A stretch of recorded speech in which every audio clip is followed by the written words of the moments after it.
While the world watches Russia's war on Ukraine unfold, North Korea continues to expand its nuclear weapons program and has just launched 13 missile tests just this year. Dana Kim is the Korea policy scholar at the Center for Strategic and International Studies. Dana, welcome to the program.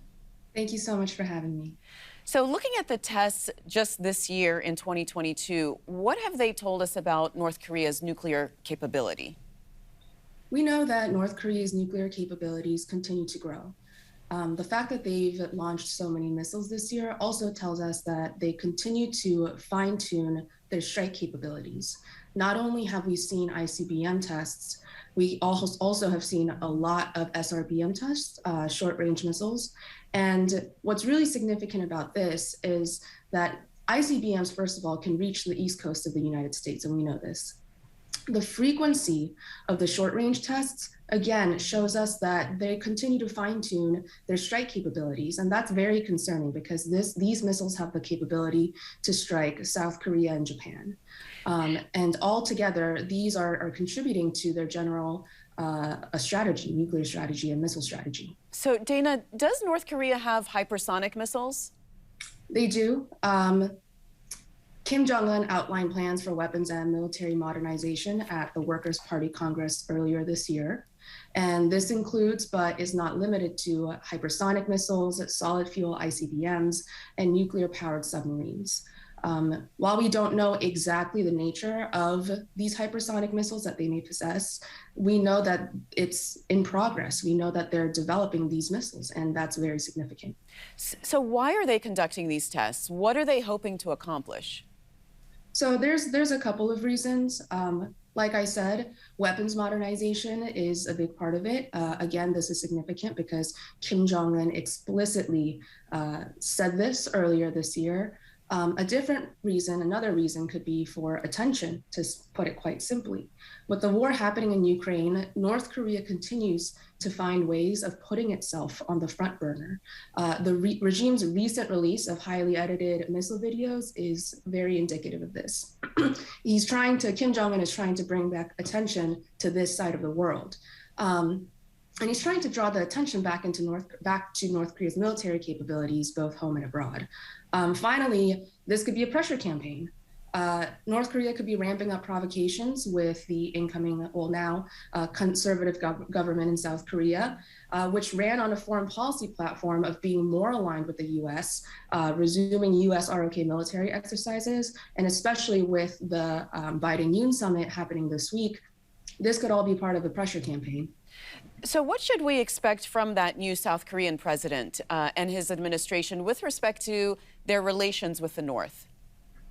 Well, the Yoon administration has said that they are going to take a more hardliner stance against North Korea than the previous Moon administration. We also know that the Yoon administration is very, very much willing to stay aligned with the United States. And so when we look at President Biden's North Korea strategy, it's a happy medium between President Trump's strategy and President Obama's strategy. Whereas President Trump took a everything for everything type of approach, President Obama took a nothing for nothing type of approach. And what we can see with President Biden, or what we can expect, is more of a step-by-step approach towards North Korea. Concessions for steps towards denuclearization. So we can expect the Yoon administration to be aligned with that. So what lessons do you think the North Korean leader has taken from Russia's war on Ukraine, if anything? I think, if anything, from this war, he's realized that he needs to bring the attention back to him. He knows what Russia is thinking. He knows what China is thinking. And at least in terms of China, China is not going to come cracking down hard on North Korea right now, because what China really cares about right now, especially with the war in Ukraine, is maintaining regional stability.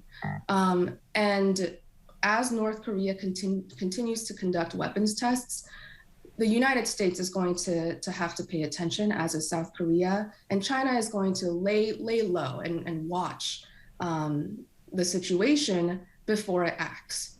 So we can expect China to kind of be on the back burner for now. And also, we know that Kim Jong-un has now announced new COVID cases within the country. That's significant because that could be for a number of reasons, and we don't know what those reasons are quite yet, but it could all be, again, part of the pressure campaign, because now with human rights concerns being raised in North Korea, the world is going to have to pay attention again. What about North Korea's biological and chemical weapons program? Are they continuing to develop those weapons? We can expect that they are continuing to develop them, even though they're not explicitly stated by the regime and state media, even though they're not quite things that we can easily observe using tools such as satellite imagery. We should expect that they do continue to develop these. So just wrapping up, what are the chances for a diplomatic breakthrough with North Korea? Right now, it's difficult because we're clearly at an impasse. North Korea continues to test its missiles. We're not seeing signs of a significant nuclear test yet. Kim Jong-un has threatened it, and we have seen some activity through satellite imagery at the Punggye-ri nuclear test site. It's not activity that's significant enough to really signal that they're gearing up for a nuclear test, but really what we can do right now is to try to bring them back to the negotiating table. The United States has stated multiple times that they are willing to come to talks with North Korea with no preconditions. And the entire world is urging North Korea to come to the table for talks with the United States and South Korea. So all we can really do is watch for now. All right. Well, Dana, thank you so much for being on the program. Appreciate you making the time. Thank you so much, Mimi. Thanks for watching. If you enjoyed the video, give it a thumbs up and subscribe to our channel so you don't miss out on any future Government Matters interviews.